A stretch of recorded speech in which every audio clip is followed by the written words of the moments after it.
In Beijing's Chaoyang district, the sudden death of actor Menglong has become one of the most sensational and unsettling mysteries the entertainment world has faced in years. What was first reported as a tragic fall from a luxury high-rise has since spiraled into a storm of rumors, leaked footage, and deleted posts, each one hinting at a far darker truth.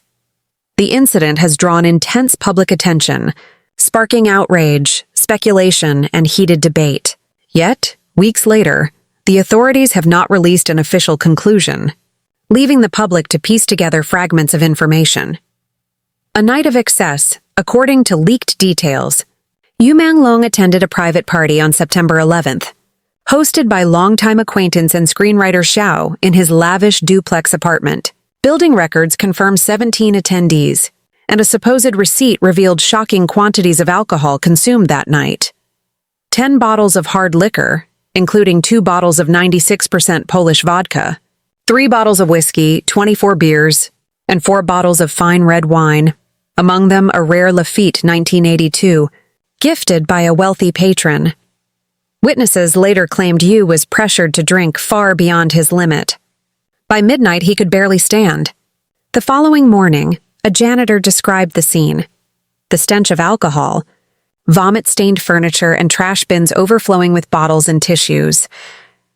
The elevator footage, the most haunting piece of evidence, came from the building's CCTV camera. At 1:50 a.m., Yu was seen being half-carried into an elevator by 2 men.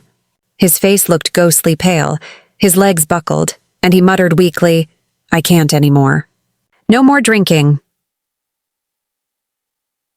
The key figure's under suspicion director Wang denied being at the gathering, claiming he spent the night working on a script. But surveillance footage exposed his lie. At 9:27 p.m., he was recorded entering the building in a suit, carrying 2 bottles of alcohol.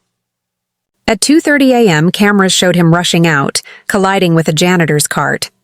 A leaked party photo further implicated him, seated on the sofa with his hand on Yu's shoulder, while the actor sat dazed in front of a table littered with bottles and pill wrappers.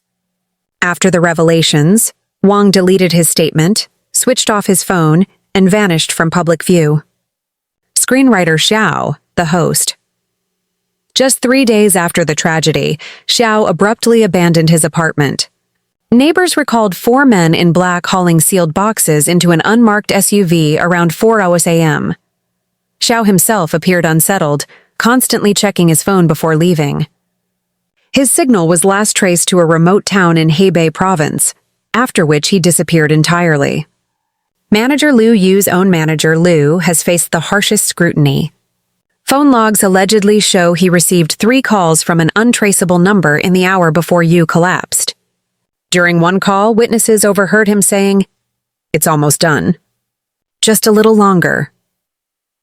After the final call at 2:10 a.m., Liu abruptly ordered everyone to leave.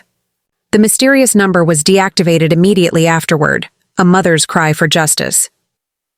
The fallout soon spilled into the streets. Yu's 72-year-old mother staged an emotional protest outside his management company, accusing them of a cover-up. "They injected something into my son," she cried, holding a banner that read, "Heartless company, return my son's life." Shocking footage showed her being shoved by security guards, collapsing with bloodied elbows as passers-by shouted in outrage. The images spread online, fueling even greater public anger. Whispers of a toxic industry anonymous accounts have since surfaced, painting a picture of an entertainment industry plagued by coercion.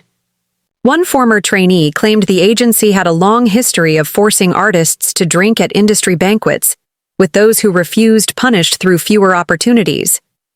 The whistleblower recalled a female trainee hospitalized years earlier from alcohol poisoning, a scandal allegedly silenced with a payout. Chillingly, one of Yu's last private messages read, "Just endure one last drinking party." The forensic leak's unofficial forensic leaks added even more suspicion. Reports alleged Yu's blood alcohol level was 450 mg per 100 mg, nearly 3 times the lethal threshold. Traces of an unknown substance were found in his stomach. Faint bruises appeared around his neck. and one rumor even claimed the presence of tetrodotoxin, a deadly neurotoxin, injected into his thigh. Forensic notes supposedly described foreign DNA under his fingernails, suggesting a violent struggle. None of these findings, however, have been officially confirmed.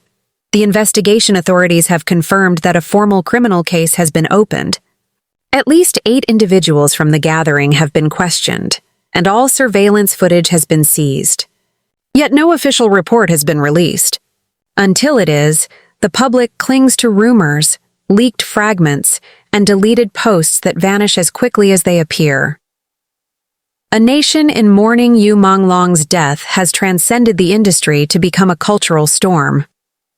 Online, fans flood social media with clips of his performances and heartfelt messages, speaking to him as though he could still hear them. Offline, mourners leave flowers, candles, and handwritten notes at both his management office and the apartment where he spent his last night. Colleagues describe him as a rare talent with an unusually kind heart in a field too often marred by cruelty. Some have vowed to honor his memory by fighting for safer, more humane industry practices. The unanswered question, was Menglong a victim of industry exploitation, betrayal by those closest to him, or simply a tragic accident magnified by rumor? For now, the truth remains elusive.